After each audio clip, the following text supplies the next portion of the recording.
A coin drops onto the wooden table. Clink. Echoes through the darkened kitchen. The man's voice cuts cold as winter. $1,800.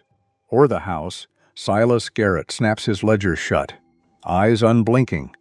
Outside the window, wheat lies dead. 3 years of drought did that, the father trembles. Won't look at his daughter yet. Is there another way? A voice drowning, Garrett smiles. The kind that knows it's already won. Callan Thorne needs a wife. Debt paid in full, candlelight flickers. The girl stands in kitchen shadows. 19 years old, no one's asked her. Papers already drawn, just needs a signature and a bride. The church smelled like old wood and judgment. Marlena Ashford stood at the altar, in a dress that wasn't hers. 2 sizes too big. Lace the color of old teeth. Her hands gripped a bouquet of prairie roses someone had picked that morning. Already wilting, she counted the floorboards between her and the door. 12, she could run. She couldn't run. Every soul in Copper Ridge had come to watch. Some pitied her, most judged. All of them whispered. The pews were packed. Standing room only. Like a hanging beside her stood a man, Callan Thorne, 34 years old. 6'3", shoulders broad enough to block out the sun, hair dark and too long, beard that made him look like something that lived in caves. He held his hat in his hands. His face told her nothing. She'd expected cruelty when she finally looked at him. Found only stillness. The kind of stillness that comes after everything loud has already happened. The minister droned on. Words about God and duty and forsaking all others. Marlena barely heard. Her father wasn't here. Couldn't bear to watch what desperation had made him do. 3 weeks ago, the bank had come. Silas Garrett. Clean suit. Colder eyes. He'd sat at their kitchen table and explained the numbers. $1,800. 3 years of drought had done that. Killed the wheat. Killed the corn. Killed any hope of payment. Garrett had offered a solution. Marry Callan Thorne. Debt paid in full. Her father had wept. Then agreed. She hadn't been asked, "Do you, Marlena Grace Ashford, take this man to be your lawfully wedded husband?" Her throat closed. The room leaned in. 200 pairs of eyes. "Waiting, I do." Her voice cracked like thin ice over deep water. The minister turned. "And do you, Callan James Thorne?" "I will, not I do. I will." The murmur rolled through the pews like distant thunder. Heads turned. Whispers hissed. Marlena glanced at him. Startled, his jaw was set, his gaze forward. He hadn't looked at her once since she'd walked down that aisle. What did that mean? "I will?" Like a promise. "Not an agreement. By the power vested in me, I now pronounce you man and wife." The words fell like a jail door closing. Callan turned to her, offered his arm. She stared at it. This stranger's arm. This man who now owned her future. Who'd bought her like livestock at auction. Her hand hovered, 3 heartbeats. 4, she took it. His grip was careful, not possessive. Just steady. They walked down the aisle, through a gauntlet of stairs. Mrs. Thatcher sat in the 3rd pew, the mayor's wife, face like a hatchet. She didn't even try to hide her smile. Outside, the October wind bit cold. Callan helped Marlena into the wagon without a word, his movements precise, distant. She flinched when his hand steadied her elbow. He noticed, stepped back immediately. "Name's Callan," he said quietly, gathering the reins. "Reckon you know that already." She nodded. "Mute, you all right, Miss Ashford?" "It's Mrs. Thorne now." The words tasted like ash. He didn't answer right away. Just clicked to the horses, guiding them toward the foothills. "Only if you want it to be," he finally said. Marlena watched the church shrink behind them. The town watched them disappear into the distance. And Callan Thorne drove in silence, his eyes on the road ahead. His thoughts locked somewhere she couldn't see. The mountain rose from the valley like a promise she didn't trust. Pine trees thick as walls. Rock faces that caught the dying light. A road that wasn't really a road, just 2 ruts carved by wagon wheels. They climbed for an hour. Marlena's hands ached from gripping the seat, Every jolt sent her stomach into her throat. The trees closed in. Darker. Closer. She'd never been this far from town. Never been anywhere, really. The cabin appeared around a bend. 2 stories, timber and stone. A porch that wrapped around 3 sides. Smoke curling from the chimney. Warm, welcoming. It was bigger than her father's entire homestead. Colin pulled the wagon to a stop. Climbed down. Came around to her side. She didn't wait for him. Scrambled down herself. Nearly twisted her ankle. He caught her elbow. She jerked away. He let go. "I'll show you inside," he said. She followed. What choice did she have? Up the steps. Across the porch. Through a door that opened into warmth. The front room had a stone fireplace. A braided rug. Furniture that looked hand-carved and cared for. The smell of wood smoke and coffee hung in the air. Real coffee. Not the chicory her father stretched to make it last. Kitchen's through there. Callan nodded toward an arched doorway. Pantries stocked. "You need anything, Silas, my supplier." "He goes to town Wednesdays." Marlena nodded. Still silent, he led her upstairs. The hallway was wide, lit by oil lamps already burning low. He stopped at the second door on the right. Pushed it open. "This is your room." She stepped inside. 4-poster bed. Quilt in shades of blue and cream. A washstand. A window facing east. And on the inside of the door. A lock. Colin pointed to it. "Use it if you need to." "I won't knock unless you ask me to." Marlena stared at the lock. Then at him, a man who'd just married her. "Telling her to lock him out, you understand?" he asked. "Yes," she whispered. He nodded once. "I'll leave you to settle." "There's supper if you're hungry," he left. Pulled the door shut behind him. Marlena stood in the center of the room. Heart pounding so hard it hurt. She crossed to the door. Turned the lock. Heard it click home. Then she sat on the edge of the bed and stared at her hands. She didn't cry. Couldn't. Just sat there as the lamplight flickered and the house settled around her. Downstairs. Callan ate alone at the kitchen table. 2 plates set. Hers untouched across from him. He looked at it for a long time. Then he wrapped biscuits in a clean napkin and carried them upstairs. Left them outside her door, didn't knock. Morning came cold and gray. Marlena woke to unfamiliar sounds. Wind in the pines, a creek somewhere below, birds she didn't recognize. She lay still for a moment, trying to remember where she was. Then it all came back. The wedding, the wagon, the cabin, the lock. She sat up, saw the plate still outside her door through the gap underneath. Biscuits, wrapped in cloth that smelled faintly of lavender. She picked it up, brought it inside. Ate sitting on the edge of the bed. The biscuits were cold, but honest. Made by hand. Not bought from a store downstairs. Voices drifted up through the floorboards. "Town's already got opinions, boss." That was someone else. Older voice. "Rough around the edges. Town can keep them." Callan's voice, flat. Final. "They're saying you got yourself a pretty bargain." A pause. Then, "She's not a bargain. She's my wife." Marlena pressed her hand against the door. Listening, just saying what I heard, then stop hearing it. Boots crossed the floor. The door opened and closed. Silence returned. Marlena stood there a long time. Then she unlocked her door. Didn't open it. Just unlocked it. That evening she found fresh bread on the kitchen table. Still warm. 3 days passed in careful silence. Marlena moved through the house like a ghost. Ate when Callan wasn't in the kitchen. Stayed in her room when he was downstairs. They crossed paths twice.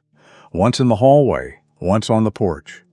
Both times he nodded and stepped aside.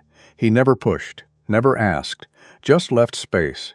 On the 4th morning, she came downstairs to find him at the table, ledger open. Coffee steaming in a tin cup. He looked up when she entered. "Morning," he said. "Morning." She poured herself coffee. Her hands shook slightly. She sat across from him, gripping the cup like an anchor. They sat in silence, not comfortable, not hostile, just there. Why, the word escaped before she could stop it. Colin looked up. "Why what? Why did you agree to marry me?" He set down his pen, leaned back. studied her with those steady, unreadable eyes. Gray, she realized. His eyes were gray, like the sky before snow. Man named Garrett came to me 6 weeks ago, Callan said. Had a business arrangement, a marriage contract. Common enough out here. Told me you were 19. From a good family fallen on hard times. Said it would benefit both sides. Marlena's chest tightened. And you said yes, I said. I'd think on it. He paused. I'm alone here. House is too big for one man. Thought maybe it would be good to have someone. You didn't know. Her voice was hollow. Know what? That I had no choice. His face changed. Something flickered behind his eyes. Surprise, then anger. Then something softer. No, he said quietly. I didn't know that. She told him then, all of it, the drought that killed their crops. Her father's debts piling up like stones. The bank's foreclosure notice. Garrett's offer. One she couldn't refuse if she wanted her father to keep his land. He wept when he told me, Marlena whispered. But he told me anyway. Callan's jaw tightened. And you came. Where else was I supposed to go? Silence filled the space between them. I'm sorry, he finally said. She looked up. Startled. If I'd known. He shook his head. I thought it was mutual. A practical arrangement.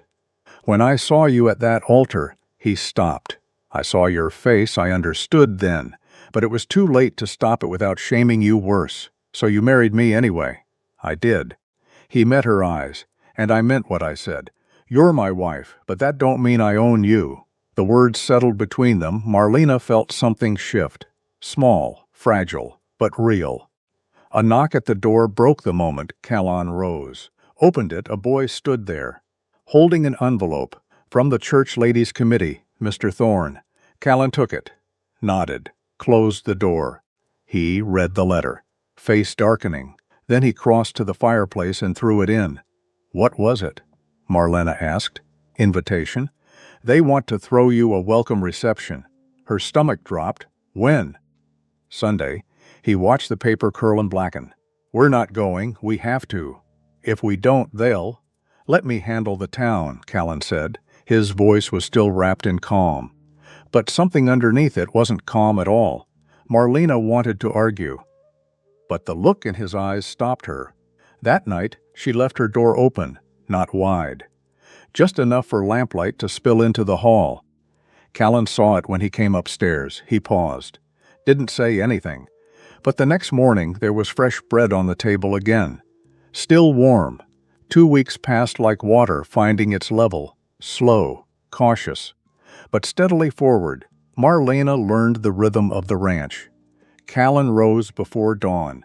She woke to the smell of coffee already brewing, the sound of his boots on the porch. He worked the land with an older man she'd heard but not met, mending fences, checking traps, preparing for winter. She found her own rhythms, baking bread, mending clothes, small things, useful things. They spoke more now. Not much, but more. One morning, Callan asked if she wanted to learn to ride. She hesitated, then nodded. He brought out a chestnut mare. Gentle-eyed and patient. This is Clementine, he said. She's as sweet as they come. He showed Marlena how to hold the reins, how to sit, how to signal. His hands guided hers, careful. Never lingering, the mare shifted beneath her. Warm and alive. You're doing fine, Callan said. The horse nuzzled Marlena's shoulder. She laughed. A startled, genuine sound. It surprised them both. Callan smiled. Just a little. Just enough. They went to town the following Wednesday for supplies. Copper Ridge was small. One main street, a general store, a church, a saloon, the kind of place where everyone knew everyone's business. And most of it wasn't true. Marlena felt the stares the moment they stepped down from the wagon. Woman whispered behind gloved hands. Men smirked and nudged each other. Callan walked beside her, steady and silent, his presence a wall between her and their judgment. Inside the general store, Mrs. Hawkins weighed flour and sugar without meeting Marlena's eyes. Outside, a drunk cowboy leaned against a post, grinning. Well, well, he drawled, if it ain't the new Mrs. Thorne. How's married life treating you, darling? Thorne break you in gentle? Marlena froze. Callan moved. Not fast, not loud, just moved. Stepped between her and the cowboy. His eyes winter cold. You got something to say? Callan said quietly. You say it to me. The cowboy's grin faltered. He looked at Callan. Really looked. And whatever he saw there made him step back. Didn't mean nothing by it, the man muttered. Then don't say nothing. They left without another word. In the wagon, Marlena sat stiff and silent. Callan drove. Jaw tight. I'm sorry, she finally said. He glanced at her. For what? For this. The gossip. The way they look at you, they can look all they want, Callan said. Don't change what's true. And what's true? He was quiet a moment. That you're here. That you're safe. That's all that matters. Marlena looked at him. Really looked. Saw the lines around his eyes. The set of his shoulders. The way he held the reins like he held everything else. Steady. Unshakable. Kind. Thank you, she whispered. He nodded. Didn't say anything more. That evening, as the sun set red and gold over the mountains, Callan found Marlena in the yard. She was planting something. Bulbs. Small and brown. What are those? He asked. Tulips, she said. For spring, he watched her press them into the earth. Cover them gently. You think you'll still be here come spring? She looked up. Met his eyes. Yes, she said. I think I will. Something passed between them then. Unspoken, fragile. Real. Callan nodded, turned to go. Then stopped. Marlena, yes? I'm glad. He walked back to the house. Marlena stayed in the garden. Hands in the soil. Heart lighter than it had been in months. November came cold and clear. The days shortened. Frost glazed the grass each morning. Marlena learned to stoke the fire. To make stew that lasted. To mend Callan's shirts where the seams had worn thin. They talked more now. About the weather. The land. Small things that filled the space between them. But some nights, silence said more. It was late, past midnight. When Marlena woke and couldn't fall back asleep, she wrapped a shawl around her shoulders and padded downstairs. Callan sat on the porch. Alone. Staring at the stars, in his hands a photograph. Creased and fading, Marlena hesitated, then stepped outside. Couldn't sleep, she asked softly. He glanced up. Didn't hide the photograph. Not tonight. She sat beside him. Not close. Just near, may I? He handed her the photograph. A woman with kind eyes and dark hair. A bundle in her arms. Barely visible. Catherine, Callan said. My wife. Marlena's breath caught. She looked closer at the photograph. Saw the bundle more clearly now. Tiny. Wrapped tight. And Samuel, he continued. Our son. He came too early. November of '67. Couldn't breathe right. Too small. Too weak. His voice went flat. He lived 3 days. Catherine lasted 2 more. Fever took her. The kind that burns from inside. He stopped. Didn't need to say more. I rode for the doctor, Callan said quietly. But the snow came early that year. By the time I got back, he tucked the photograph away. 5 years ago this November. Sometimes it feels like yesterday. His voice was steady, but distant. Like he was telling someone else's story. I thought I'd buried that pain, he said. But some nights it comes back. Marlena looked at the photograph. At the woman who'd loved him first. At the child who'd never drawn breath. I'm sorry, she whispered. I am too. He took the photograph back. Tucked it into his pocket. I married you because I was tired of being alone. That's the truth. But I didn't marry you to replace her. No one could, I know. They sat in silence. The stars wheeled overhead, ancient and indifferent. Somewhere in the distance a coyote called, Do you still love her? Marlena asked. Every day he looked at Marlena then. Grief don't mean you stop living. Catherine wouldn't want that. Neither would Samuel. Marlena nodded, felt tears prick her eyes. Not for herself. But for him, you're a good man, Callan, Thorne, he huffed softly. Town might disagree. Town doesn't know you. And you do? She considered. I'm starting to. He smiled. Small, sad, real. They stayed on the porch until the cold drove them inside. The next Sunday, Marlena stopped wearing the borrowed dress tucked in her wardrobe. She put on a split skirt, boots, A practical blouse, braided her hair like she meant to work, not be looked at. Callan noticed, didn't say anything. But approval flickered in his eyes. They mended fence together that afternoon. Marla held the posts while Callan drove the nails. She was stronger than she looked, her hands calloused now, her arms lean. "You're a natural," Callan said. She grinned. "You're just saying that. I don't say things I don't mean," she believed him. That evening, the minister came calling.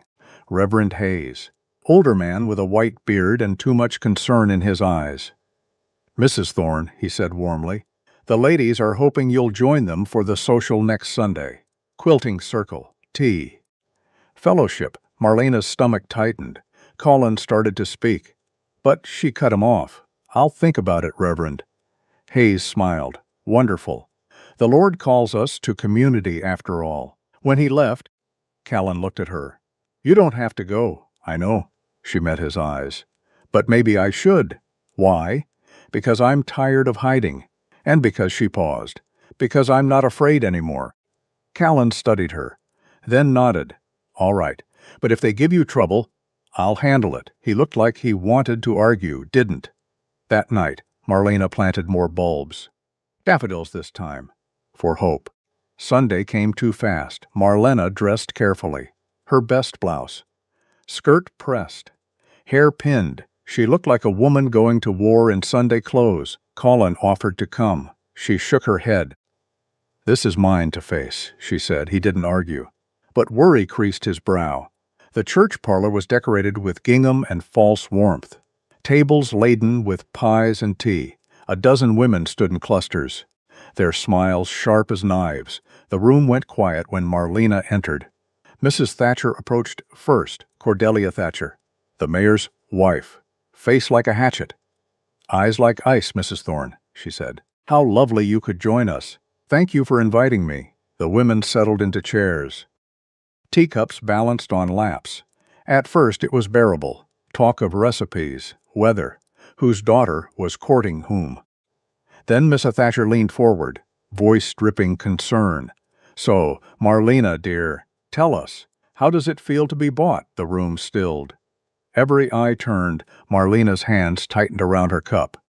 "I'm sorry." "Well," Mrs. Thatcher said, smile vicious. "Everyone knows your father sold you to settle his debts. We're just curious. What's the going rate for a young woman these days?" Another woman, younger, meaner, laughed. "At least Thorne paid well." "Your father got a good price, didn't he?" Marlena stood. The chair scraped loud in the silence. "My father was desperate," she said, voice steady. "Your husbands would have let us starve. Callan Thorne gave me a choice." "That's more than any of you ever offered." Mrs. Thatcher's smile faltered. "We're only concerned." "No," Marlena interrupted. "You're cruel." "There's a difference." She walked out, didn't run, didn't cry, just walked. Head high, spine straight, out the door and down the church steps, 2 miles home. She walked every step behind her. The town watched through lace curtains. Callan found her on the porch, hands shaking. "Jaw tight. What happened?" he asked quietly. She told him. Every word, every sneer. His face went hard, not angry, colder than that, controlled. "They won't talk to you like that again," he said. "You can't control what they say." He took her hand. First time he'd touched her, beyond helping her mount a horse or steadying her on ice, his grip was warm. Solid. "Real." "No," he said. "But I can make sure they hear me louder." She looked at him, saw the resolve in his eyes. "What are you going to do?" "Something I should have done from the start." He squeezed her hand gently. "Trust me." Marlena nodded. Yes, he didn't let go, neither did she. They stood there as the sun set, two people bound by vows they hadn't chosen, but were starting to mean. December came with teeth. The first snow fell on a Tuesday. Big flakes that stuck to everything. By Wednesday, the world was white. By Thursday, the roads were gone. Marlena woke to silence, so complete it rang in her ears. She crossed to the window. Frost flowers bloomed on the glass. Beyond them, nothing but white. The pines bent under the weight. The sky and ground merged into one endless, pale, beautiful, terrifying. She'd never seen this much snow. Downstairs, Callan stood at the stove, frying eggs. The smell made her stomach growl. "Morning," he said without turning. "Morning," she poured coffee. Sat at the table, he slid a plate in front of her, eggs. "Bacon, biscuits, eat," he said. "We're snowed in. Could be a week, maybe 2. Her fork stopped halfway to her mouth. 2 weeks? Sometimes longer. He sat across from her, started eating like this was normal. Like being trapped on a mountain with a stranger you'd married was just another Tuesday. Marlena looked at her plate. 2 weeks, just the two of them. She ate. The first day passed in careful navigation. Callan brought in firewood, checked the chimney, made sure the well pump wasn't frozen. Marlena stayed inside. Read a book she'd found on the shelf. Some novel about a woman in England with too many sisters. They ate lunch in silence, dinner too. That night she heard him moving around downstairs long after she'd gone to bed. Restless. Pacing maybe. She lay in the dark and listened. Wondered what kept a man like that awake. The second day the wind came. It screamed through the pines like something alive and angry, rattled the windows, found every crack in the walls. Marlena huddled by the fire. Wrapped in a quilt, Colin came in from outside. Snow crusted in his beard, ice in his hair. "Stable's secure," he said. "Chickens are fine. We're good for now." He stripped off his coat, hung it by the door. Steam rose from his shoulders. Marlena watched him, this man who'd gone out into a blizzard to check on chickens. "You want coffee?" she asked. He looked surprised. "Sure," she poured, handed him the cup. Their fingers brushed. She pulled back, but slower this time. The third day they ran out of things to not talk about. They sat by the fire, the wind still howling outside. The world reduced to this room, this warmth, this silence that was starting to feel loud. "Can I ask you something, Marlena?" said Callan, looked up from the trap he was mending. "Go ahead. Why, I will." He frowned. "At the wedding. You said I will instead of I do. Why?" He set down the trap. "Considered, I do is present tense," he said, "like you already feel it. But I didn't know you. Didn't know if I could feel anything." He met her eyes. "I will is a promise. Meant I'd try." Marlena's throat tightened. "Are you? Trying? Every day?" The fire cracked. Sparks drifted up the chimney. "Can I ask you something?" he said. She nodded. "What did you want? Before all this?" If you could have chosen, no one had ever asked her that. Not her father. Not Garrett. Not the minister who'd married them. "I wanted to teach," she said quietly. "Open a school, maybe. For children who couldn't afford one." "Why children?" "Because they still believe things can be different." Callan smiled. "Sad and small, you still could. Teach, I mean, up here? Why not? There's families scattered through these mountains. Kids who've never seen the inside of a schoolhouse." Marlena looked at him. Really looked. This man was offering her a dream she thought she'd buried. "I'll think about it," she whispered. "You do that."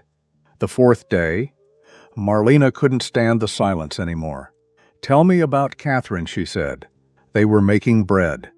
Callan kneading dough at one end of the table, Marlena shaping rolls at the other. His hand stopped. "What do you want to know?" "Anything. Everything. I live in her house." "Sleep in." She stopped. "I just want to know." He was quiet so long she thought he wouldn't answer. "Then we met at a barn dance. She was 17. I was 23. She laughed at something I said, and I thought, that's it. That's the sound I want to hear for the rest of my life." His hands started moving again, kneading, pushing, folding. "We got married 3 months later, built this cabin ourselves. Well, I built it." She told me where everything should go. He smiled at the memory. She was stubborn. Wouldn't back down from anything. Not me. Not the weather. Not the loneliness of living up here. She sounds wonderful. She was. He shaped the dough into a ball, set it aside to rise. "When she got pregnant, I thought I'd die from happiness. Stupid, right? Die from being too happy." Marlena shook her head. Samuel came early, Callan continued. Too early. He was small, weak, couldn't breathe right. His voice went flat. Catherine caught fever 2 days after, the kind that burns you up from inside. I rode for the doctor, but the snow was bad. By the time I got back, he stopped, didn't need to finish. I'm sorry, Marlena said. Me too. He wiped his hands on a towel. I stayed up here after. Couldn't face town. Couldn't face people asking how I was doing when I didn't know the answer myself. And now? He looked at her. Now I got a wife who plants tulips in October, who stands up to Cordelia Thatcher, who makes me remember there's reasons to come back inside. Marlena's chest felt too tight, Callan. You don't have to say anything, he said. Just wanted you to know. The 5th day, Ezra showed up. Marlena heard the knock and nearly jumped out of her skin. Callan opened the door and there stood an old man. Native, 70 if he was a day. Snow dusted across his shoulders like he'd walked through a painting. Ezra, Callan said. Actual warmth in his voice. Thought I'd check you hadn't frozen to death. Not yet. The old man stepped inside, stomped snow off his boots. Then he saw Marlena and stopped, studied her with eyes that had seen everything twice. So this is the wife. Marlena, this is Ezra Whitecloud. He's... Callan paused. A friend. The only friend Ezra corrected. He offered Marlena his hand. Pleasure. She shook it. His grip was strong. Weathered? Callan treating you right? Yes. He is, good. I'd hate to have to shoot him, Callan snorted. You'd miss. Want to find out? They grinned at each other, easy, familiar. Marlena watched them and felt something twist in her chest. Callan had a friend, a real one. Someone who knew him before grief had hollowed him out. Ezra stayed for supper. Told stories about Callan when he was younger, dumber, more reckless. He once tried to fight a bear, Ezra said. I did not. You did too. Thought you could intimidate it by yelling. I was trying to scare it off. You were drunk, Marlena laughed. Couldn't help it. Callan looked at her, surprised. Pleased, she laughs, Ezra said. That's good. This house needs more laughing. Before he left, Ezra pulled Marlena aside. He's a good man, the old man said quietly. Broken maybe, but good. You be patient with him, I will. And you? He looked at her close. You got steel in you, I can see it. Don't let this mountain make you forget. After he left, Callan and Marlena sat by the fire. I like him, she said. Most people don't. Why not? He tells the truth. People hate that, Marlena smiled. Then I definitely like him. The 6th day brought a break in the storm. The wind died. The snow stopped. The sun came out so bright it hurt to look at. Callan taught Marlena to snowshoe. She fell. A lot. He caught her, every time. You're getting better, he said after the 5th fall. You're a terrible liar. I don't lie. She believed him. They walked through the woods. The world hushed and clean. Snow so white it looked blue in the shadows. Callan showed her how to read tracks. Deer, rabbit, fox, and that? She pointed to something huge. Elk. Big one. How can you tell? Size of the print. Depth. See how it's pressing down here? That means weight. Couple 100 pounds at least. He knelt, traced the track with his finger. Male. You can tell by the stride. Females move different, more careful. Marlena watched him. This man who knew the mountain like some people knew books. Callan? Yeah? Thank you. For teaching me, he stood, brushed snow off his knees. You're easy to teach. They walked back as the sun started to set. The sky turned pink, then orange, then purple. Marlena had never seen anything so beautiful. She said so. Callan looked at her instead of the sky. Yeah, he said. Me neither. The 7th day, Marlena found Catherine's things. She hadn't meant to snoop. Was just looking for extra blankets. Opened the wrong trunk and there it was. A dress. Blue calico, carefully folded. Beneath it, baby clothes. So small they fit in her hand. And a journal Marlena knew she shouldn't. She opened it anyway. October 12, 1867, Callan built me a bookshelf today. Said if I'm going to collect every book in Colorado, I need somewhere to put them. He's sweet like that. Doesn't say much but shows everything. October 30, 1867. I'm pregnant. Haven't told him yet. Waiting for the right moment. Though with Callan, every moment is the right moment. He makes everything feel possible. November 8, 1867, the baby came. Too soon. So much too soon. We named him Samuel. He's so small. Fits in Callan's hands. Can't breathe without help. The doctor says pray. We're praying. November 11, 1867, Samuel died this morning. 3 days old. Callan hasn't spoken since. Just holds me. I can feel the fever starting. I know what that means. November 13, 1867. Morning, the fever's worse. Callan's gone for the doctor again. I don't think I have much time. If anyone reads this, tell him it wasn't his fault. Tell him I loved him.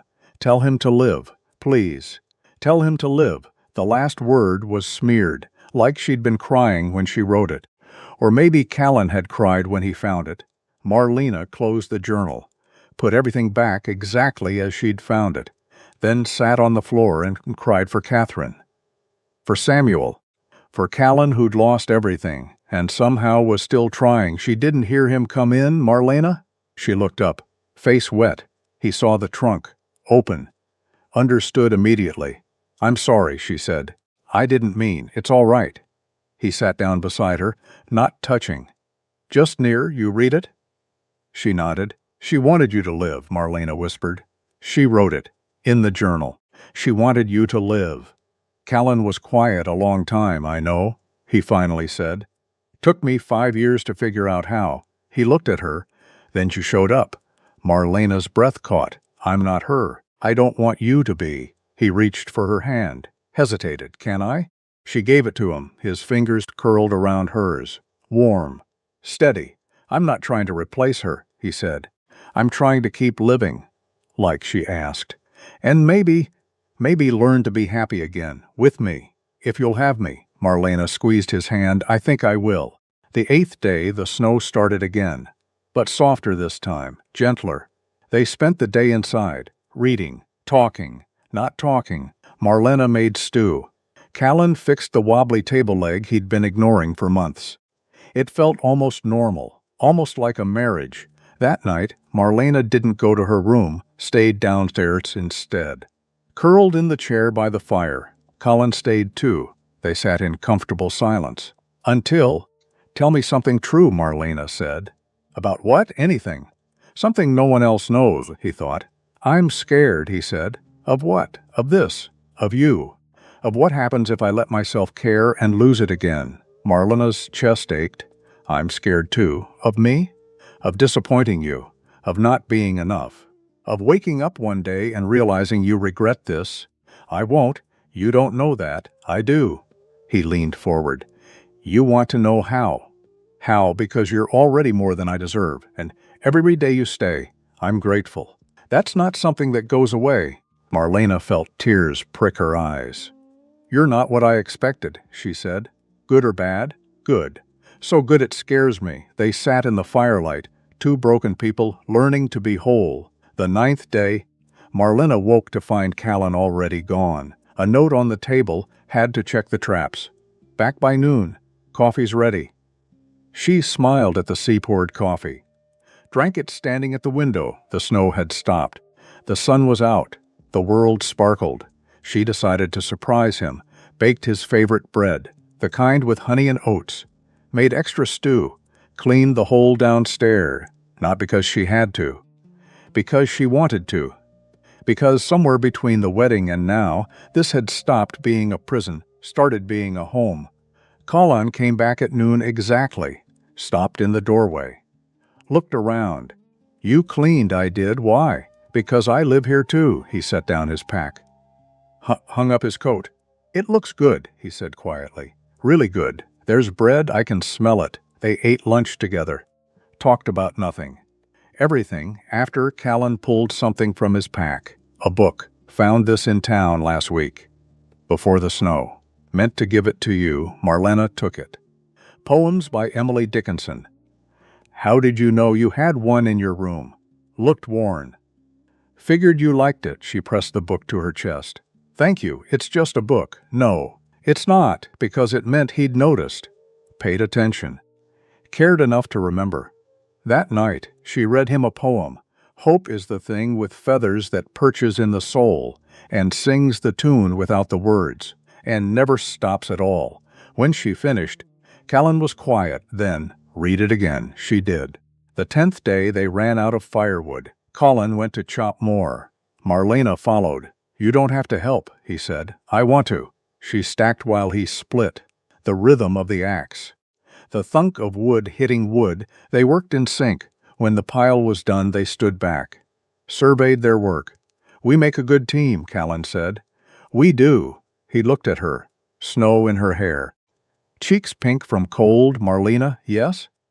I'm glad you're here, me too. It was the truth. Somewhere along the way, it had become the truth. The 11th day, Henry showed up, drunk, spundling through the snow.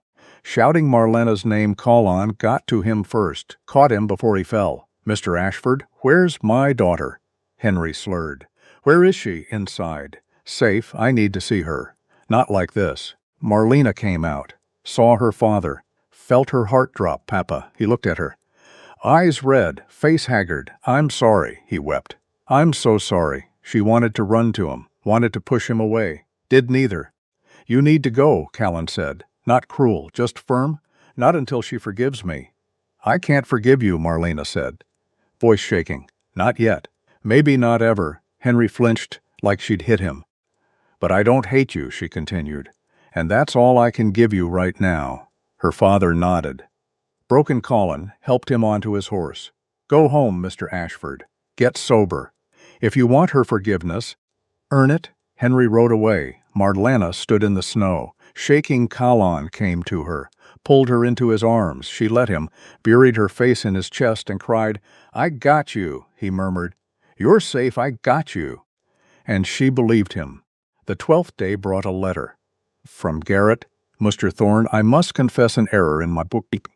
The debt owed by Mr. Henry Ashford was in fact $900, not $1,800 as previously stated. I have corrected my records. Please accept my apologies for the confusion. Respectfully, Silas Garrett. Marlena read it twice. He lied. Callan nodded. He charged my father double. He did. She looked at Callan. You paid the full amount. Even though it was wrong, I did. Why? Because I gave my word. Marlena felt something crack open in her chest. What kind of man are you? The kind who keeps his promises. She crossed the room. Stood in front of him. I don't deserve you. That's backwards, he said. I don't deserve you. Then we're even. She kissed him. Just once. Quick. On the cheek. But it was enough. He smiled. She smiled back. The 13th day the storm broke. The sun came out. The snow started to melt. The roads would be passable soon. They could go to town. Face the world again. Marlena wasn't sure she wanted to. We don't have to, Callan said. Reading her mind, we need supplies, we can wait. No. I want to go. Wait, I want. She stopped. I want them to see. See what? That I chose this. That I choose you. His eyes softened. All right then. The 14th day they went to town.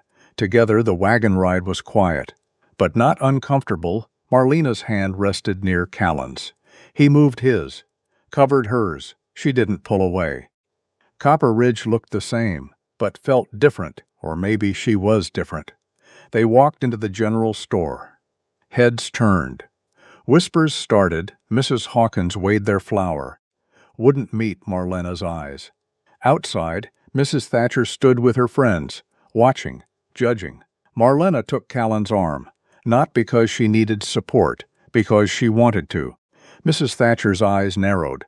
Marlena smiled, not friendly, not fake, just satisfied. In the wagon heading home, Callan squeezed her hand. You did good. I didn't do anything. Exactly, she laughed. He loved that sound. That night, back at the cabin, they sat by the fire. Callan, I'm not afraid anymore. He looked at her. Of what? Of this? Of you? Of us. What changed? She thought. I did. You did. We did. He nodded. Yeah, I think we did. She leaned against him. He put his arm around her. They sat like that until the fire died down, until the cold crept in. Until neither of them wanted to move, but eventually they did. Marlena started toward the stairs, stopped, turned back. Callan? Yeah, thank you. For waiting. For not pushing. For letting me choose. You're worth waiting for. She crossed back to him, kissed him, not on the cheek this time, on the mouth, soft, tentative. Real. When she pulled back, his eyes were wide. Marlena, I'm choosing you, she said. Every day. I'm choosing you, he cupped her face. And I'm choosing you. They stood in the lamplight. Two people who'd started as strangers became something more, something real, something worth fighting for. Outside, the first stars came out. The mountain soused strong. And in a cabin made of timber and hope, two hearts learned to beat as one. March came soft and slow. The snow melted. The creeks ran high. The world turned green again. Marlena planted her tulips. They pushed through the earth, bright and stubborn and alive. Callan built her a bookshelf. For your school, he said. I haven't decided yet. You will. He was right. She did. They spread word through the mountain families. Any child who wanted to learn was welcome. 3 showed up the first week, 5 the second, by April. She had 8 students. Callan built them desks. Marlena taught them to read. It was everything she'd wanted. More because she wasn't alone. One evening in late March, they sat on the porch, watching the sun set over the mountains. Marlena? Yes? I need to tell you something. Her heart skipped. What? When I married you, I thought I was doing you a favor, giving you a way out. He turned to her. But you saved me. You brought me back to life. And I'll spend every day I have left being grateful for that. Marlena's eyes filled. I thought I was trapped, she said. Thought this was the end of everything. But it was the beginning. You were the beginning. He kissed her, slow, deep. Sure, when they broke apart, he rested his forehead against hers. I love you, he whispered. First time either of them had said it. I love you too. They sat as darkness fell, as the stars came out, as the mountain held them safe. And somewhere in the distance, a coyote called. An answer came back. Not alone anymore. Neither of them were. April arrived gentle and warm. The school was thriving. 25 students now. Children who'd never held a book were reading, writing their names, doing sums. Marlena taught every morning. Callan built more desks every week. They could barely keep up, but not everyone was pleased. 2 weeks into April, Reverend Hayes came calling. Marlena was teaching when he arrived. Callan was in the workshop. The Reverend waited until the children left for the day. Mrs. Thorne, might I have a word? Of course. They sat on the porch. The Reverend looked uncomfortable. I'll be direct, he said. There are concerns. About the school? What kind of concerns? Some families feel, well, that a woman teaching without church oversight is improper. Marlena set down her tea. Improper? I'm merely the messenger. Who sent you? Mrs. Thatcher? His silence was answer enough. Tell Mrs. Thatcher that this school isn't hers to control. These children are learning, reading, writing, things they'd never learn otherwise. If that's improper, then I'll wear improper as a badge, Mrs. Thorne. Is that all, Reverend? He stood, cleared his throat. I'll relay your message. You do that. After he left, Callan came out. Trouble? Nothing I can't handle. He sat beside her, took her hand. They're scared of you. Of me? Why? Because you're showing people there's another way, that women can do more than they're told. That's dangerous. To people like Cordelia Thatcher. Good, Marlena said. Let them be scared. That evening, Callan disappeared into his workshop. Marlena heard sawing, hammering, muttered curses when something didn't fit right. What are you doing in there? She called. You'll see. When? When it's ready, she smiled. Went back to her book. He worked until late. Came to bed smelling of sawdust and determination. Whatever you're building, it better be good, she teased. It will be. He kissed her forehead, fell asleep holding her hand. 3 days later, Callan came in at breakfast. I need you to come outside. Why? Just come, she followed. Curious, in the yard stood a wooden sign. Freshly painted, carefully lettered. Mountain View School, all children welcome. No fees, no exceptions. Teacher. Mrs. M. Thorne Marlena's hand flew to her mouth. Callan, you said you wanted to teach, so teach. He pointed to the barn. I cleared out the east side, made desks, 16 of them. Found some old slates in town. Ordered books from Denver. They'll be here next month? You did all this? We're partners, right? Your dream is my dream. She threw her arms around him. He caught her, laughed, spun her once. When he set her down, she was crying. You're crying. I'm happy. You cry when you're happy? Apparently, he wiped her tears with his thumbs. So you like it? I love it. I love you. Good. Because I love you too. They stood in the yard, the sign between them, a promise. A future. A life they were building together.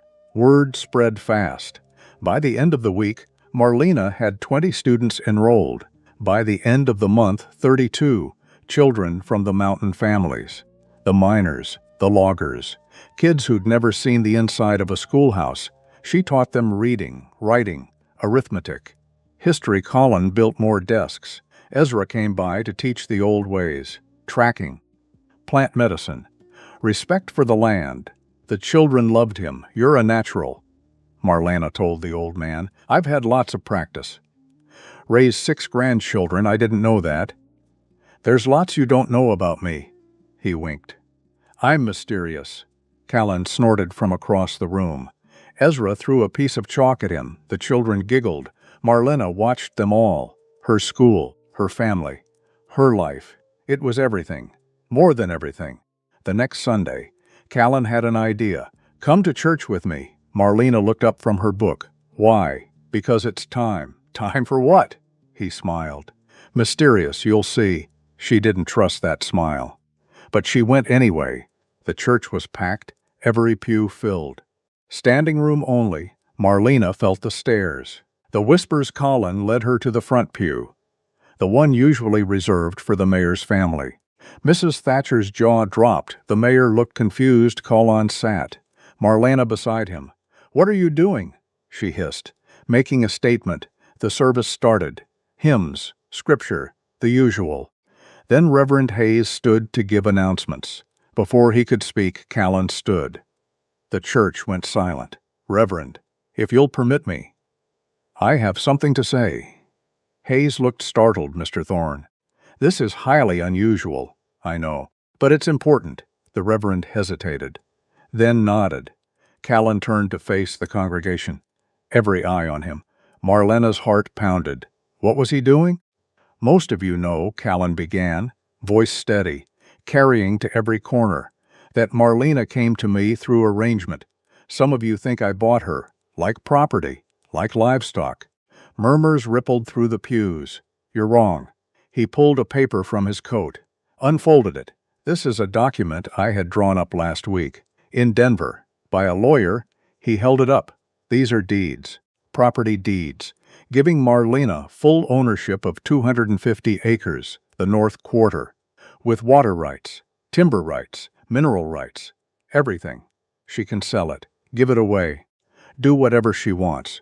And if she decides to leave me, she keeps it all. Not as charity. As her right. Gasped shock. Mrs. Thatcher looked like she'd been slapped. I didn't buy a wife, Callan continued. I married a partner. Someone I respect, someone I trust, someone who's taught me that strength isn't about control, it's about letting go. He looked at Marlena. She's not my property. She's my equal, and anyone who thinks different can take it up with me. He sat down. The church was silent. You could hear a pin drop. Then Marlena stood. Callan looked surprised. She faced the congregation. When I married Callan, she said, voice shaking but strong, I thought my life was over. I thought I'd lost everything. My freedom, my future, my choice. She took a breath. I was wrong. Callan gave me all of those things.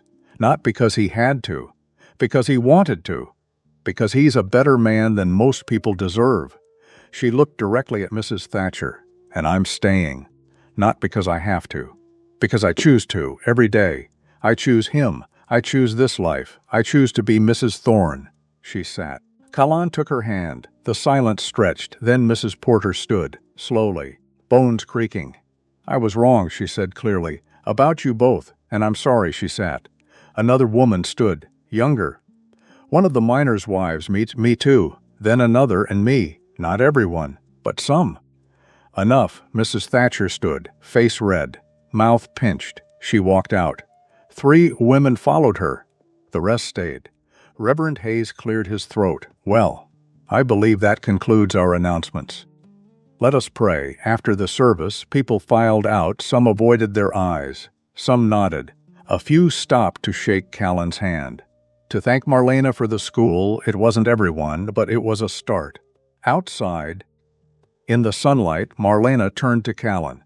"You gave me everything. I gave you what was already yours. The land is just land. You're what matters. You're the only thing that matters." She kissed him. "Right there, in front of God and everyone. Let them see, let them know. This was real, this was choice, this was love." May arrived gentle and warm. The tulips Marlena had planted bloomed. Bright red, yellow, pink. She cut some.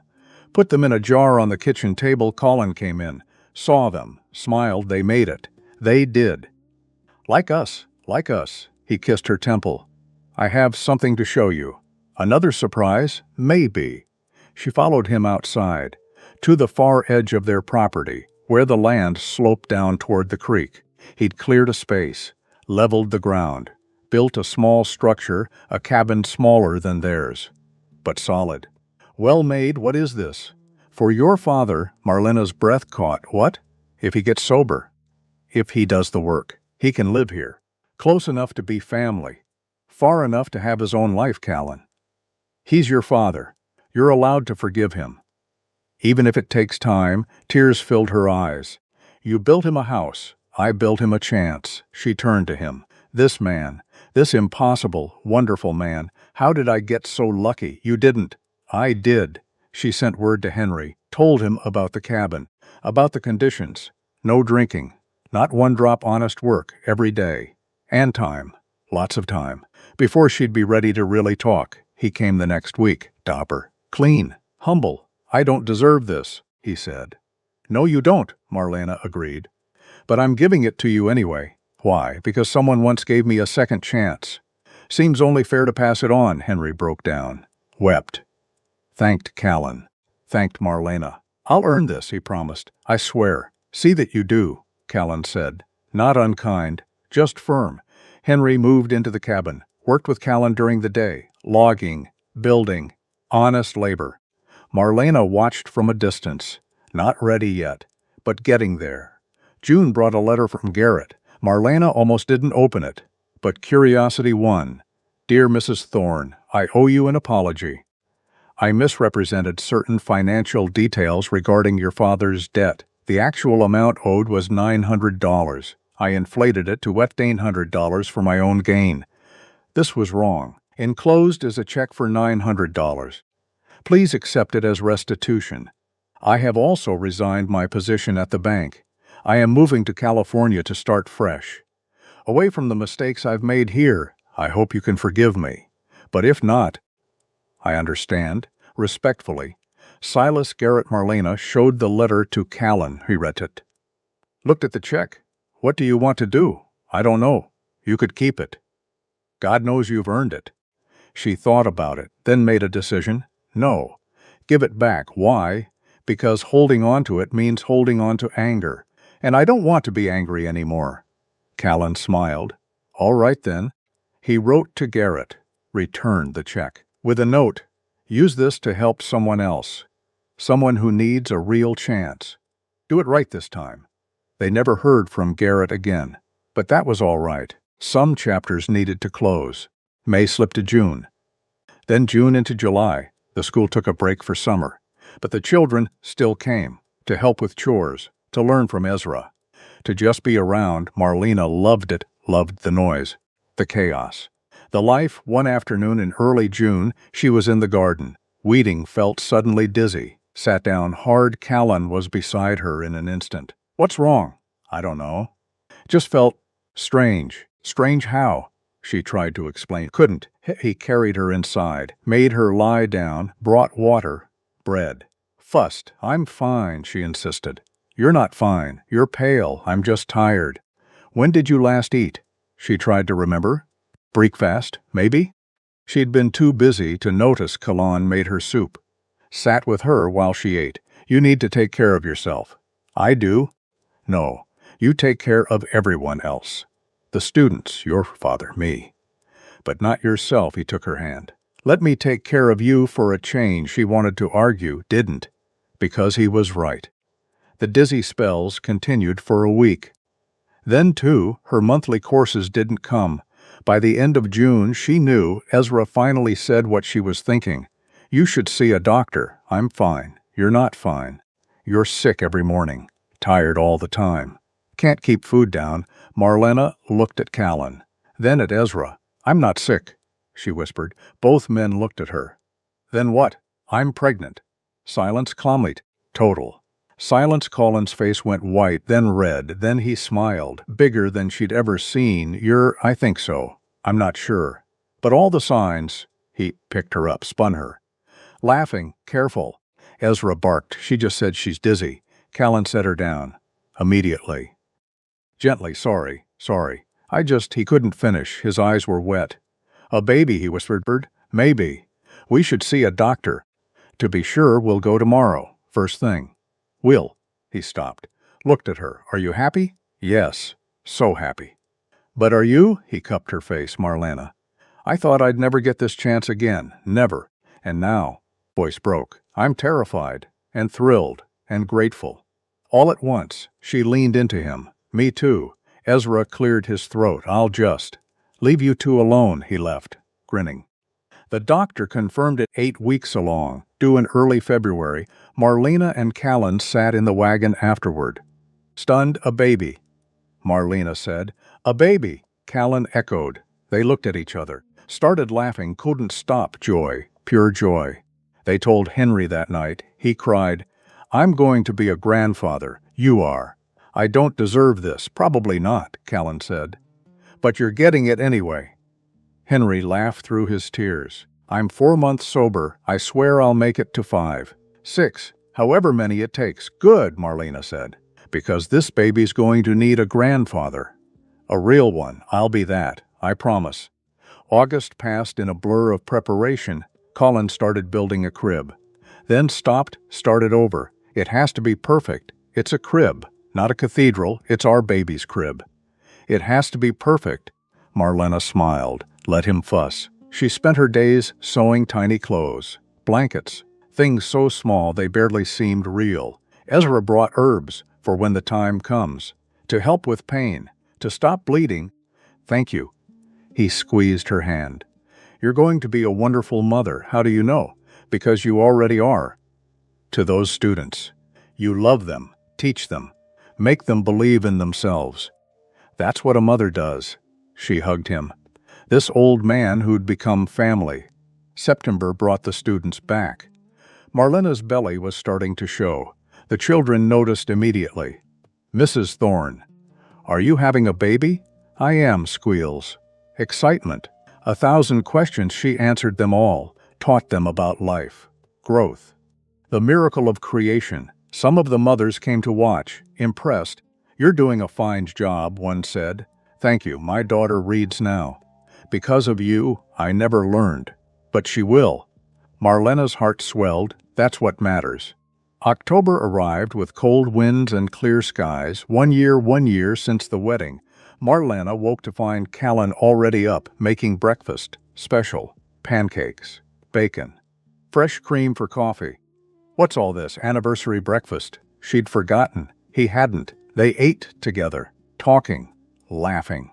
Remembering a year ago, I was terrified, Marlena said. So was I, really. Terrified I'd hurt you. Scare you. Make you hate me. I could never hate you. I know that now.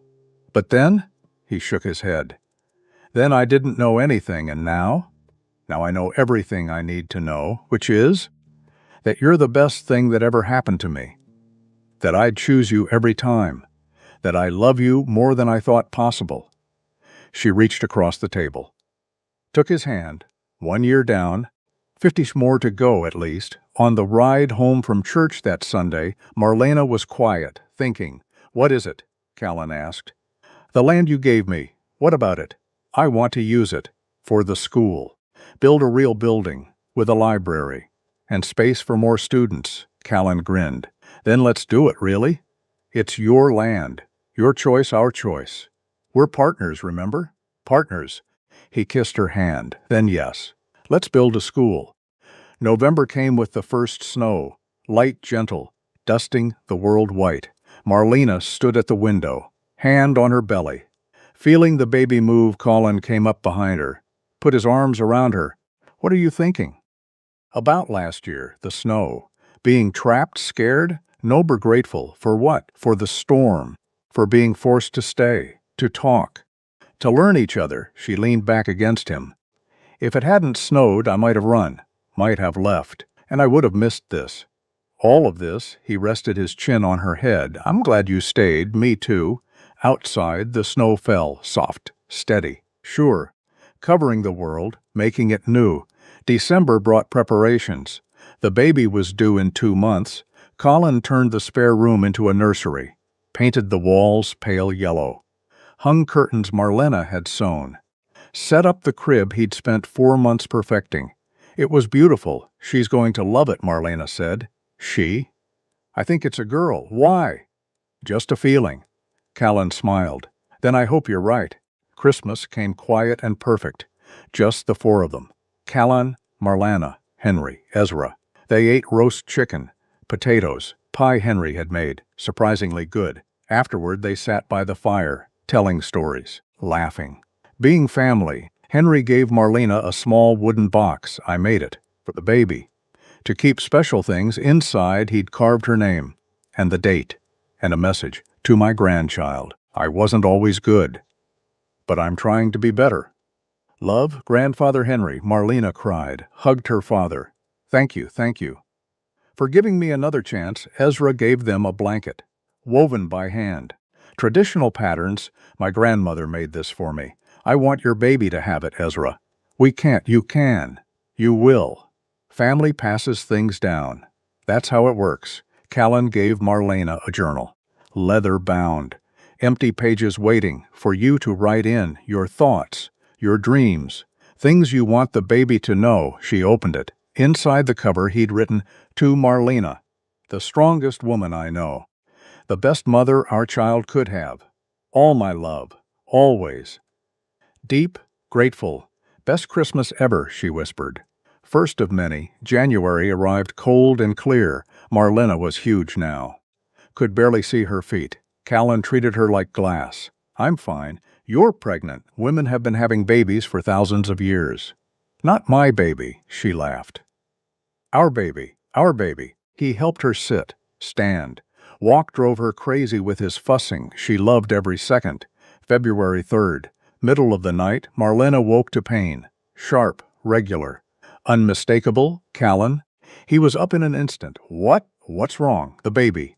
It's time." His face went white, then red, then determined. Okay, I'll get Ezra and the doctor." And Callan.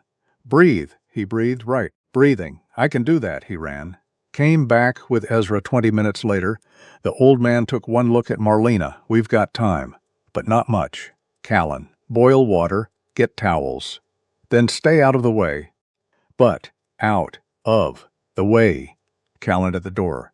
Out. Labor lasted 6 hours, the longest 6 hours of Callan's life. He paced, prayed, wore a path in the floorboards. Henry sat with him, silent support, until finally a cry. Then angry.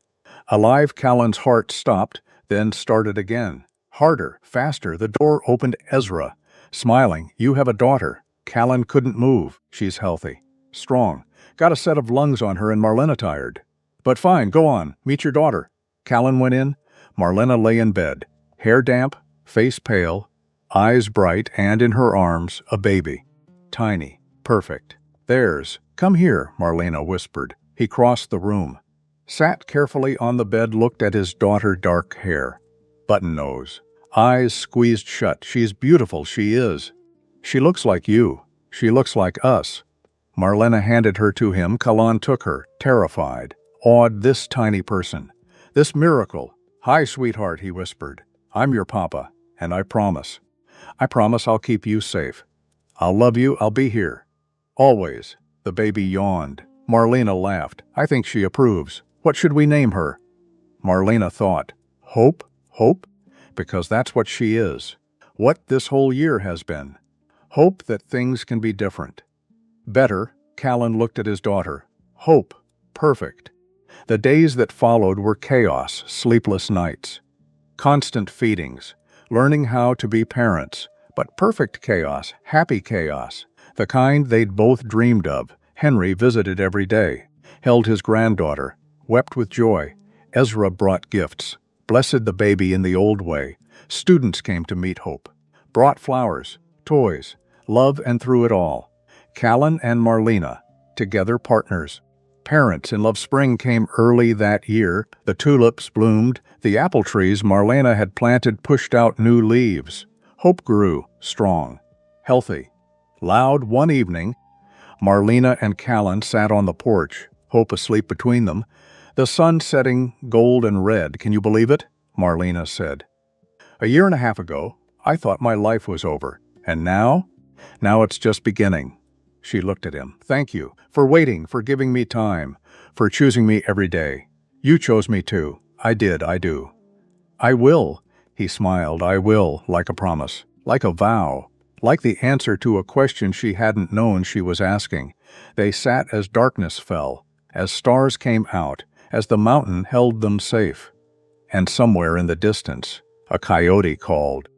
An answer came back. Not alone. Never alone again. February 1876. 1 year later, the school stood solid on the hill. Timber and stone. A library on the second floor. 40 desks. Always full. Marlena taught in the mornings. Hope slept in a cradle by the window. 1-year-old now. Dark hair like Callan's. Stubborn like Marlena. Callan taught carpentry in the afternoons. The older boys learned to build, to create, to make things that lasted. Henry Ashford had been sober 20 months, lived in his cabin, worked hard, was slowly becoming the father Marlena had needed all along. Ezra visited 3 times a week, taught the old ways, tracking, medicine, respect for the land. On Sundays they gathered, sometimes at church where people nodded now, accepted, sometimes at home where family was chosen, not born. One evening in late February, Callan found Marlena in the garden. She was planting tulips. Again, Hope on a blanket nearby. Playing with wooden blocks Callan had carved. "You're going to have a field of tulips at this rate," he said. "Good. We need more color." He sat beside her. Took her dirty hand in his. "A year ago," he said, "I stood in that church and gave you land. Trying to prove you were free, you did. But I was wrong about something." She looked at him. "Wrong?" "At the wedding. When I said I will." He smiled. "Should have said I do. Because I already loved you, even then. Just didn't know it yet." Marlena's eyes filled. "I love you too." He kissed her soft. "Sure." Forever Hope threw a block. It landed in the tulip bed. They laughed. In the distance the mountain stood silent, strong, eternal, a witness to the vow they'd made and the life they'd built. Together.